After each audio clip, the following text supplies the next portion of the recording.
Welcome to Coco Cartoon Story. कसे आहात मित्रांनो? आज मी तुम्हाला एका भोपळ्याची गोष्ट सांगणार आहे. गावात एक आजी राहत होती. तिच्या गावाचं खास आकर्षण होतं तिच्या मुलीचं भोपळ्याचं शेत. भोपळे इतके मोठे आणि गोड असायचे की त्याची चर्चा अगदी दुसऱ्या गावातही व्हायची.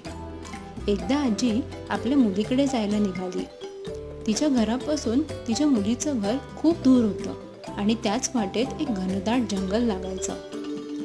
आजी जंगलातून चालत चालत निघाली. वाटेत तिला एक माजलेला वाघ भेटतो. वाघ म्हणतो, अगं आजी थांब, आता मी तुला खाणार. आजी घाबरते आणि म्हणते, थांब, मला माझ्या मुलीकडे जायचं आहे, मी परत येताना तुला खाऊ घेऊन येईन. वाघ म्हणतो, ठीक आहे, आणि तिला चावून देतो. पुढे जाताना तिला अस्वल भेटतो. तोही तिला खाऊन टाकेन असं म्हणतो. पण आजी त्याला न घाबरता म्हणते की मी आधी माझ्या मुलीकडे जाईन, छान धष्टपुष्ट होईन आणि मग तू मला खा. आता तुला काय, फक्त माझी हाडच मिळतील. असे म्हटल्यावर अस्वलाने विचार केला आणि त्याला ते पटले. तो तिला जाऊन देतो. आजी आता मुलीच्या घराजवळ पोचणारच होती. तेवढ्यात तिच्या समोर एक राक्षस येतो. तोही तिला खाण्याची धमकी देतो. पण ती त्याला सांगते की मी स्वतःहून तुझ्या जवळ येईन, आधी मी माझ्या मुलीकडे जाईन आणि परत येताना तुला भेटेन. असं म्हटल्यावर तो राक्षसही तिला जाऊ देतो. आजी मुलीच्या घरी पोहोचते.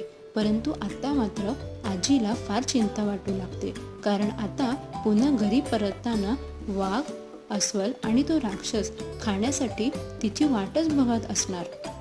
आजीची मुलगी तिच्यासाठी छान छान खाऊ बनवते. आजी मुलीच्या शेतामधल्या भोपळ्याच्या स्वादिष्ट जेवणाने फार खुश होते.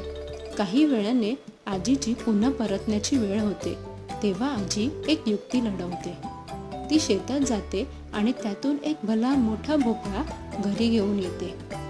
ती त्या भोपळ्याला आतून साफ करते. त्या भोपळ्यात ती लपून घरी जाण्याचं ठरवते. मग तो भोपळा घराकडे जायला निघतो. आजी एक गाणं म्हणते, चल रे भोपळ्या टुणुक टुणुक, चल रे भोपळ्या टुणुक टुणुक. वाटेत पहिला तिला राक्षस भेटतो.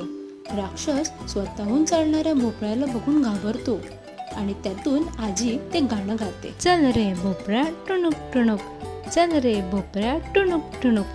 ते गाणं ऐकताच तो राक्षस मात्र पळून जातो.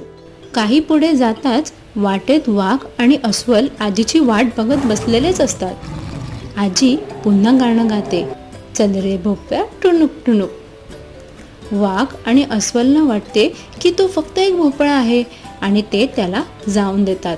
असे करता करता आजी सुरक्षित आपल्या घरी पोहोचते आणि ही युक्ती लढवून आजी फारच खुश होते.